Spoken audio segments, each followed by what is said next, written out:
I represent the state of New York as the Attorney General. I'm representing the governor in this agreement. I don't believe there'll be any legal challenges. I believe the governor's on firm legal ground doing what he's doing. We don't anticipate any legal challenges. If there are, we'll defend them. I believe this is in the governor's legal right, certainly. I understand the equities that he's weighing and the need for economic development in the Catskills, as we were just talking about.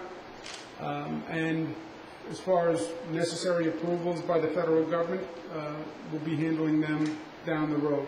What if you put the other hat back on for a second? It's only one governor at a time, and this is Governor David Patterson's position, and I support him in it. Governor, you talked about a need to aggressively promote job creation upstate. With layoffs happening and potential to cut state agencies further, those job cuts would affect upstate probably more than downstate. How do you reconcile that, and then what do you do to remedy that situation? And do you expect more layoffs after you go in?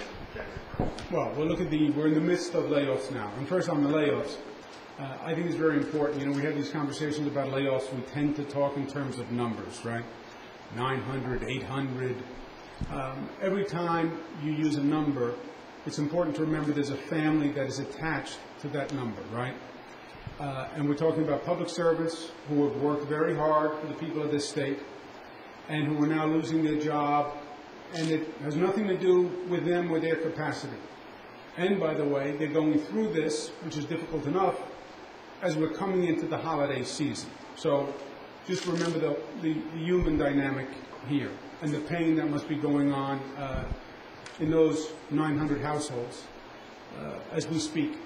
These are difficult days economically. There's no doubt about that. And do we need to create jobs in upstate? Yes. But they have to be private sector jobs.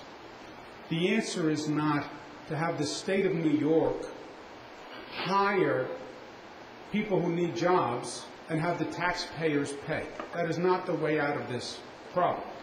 It would only make it worse.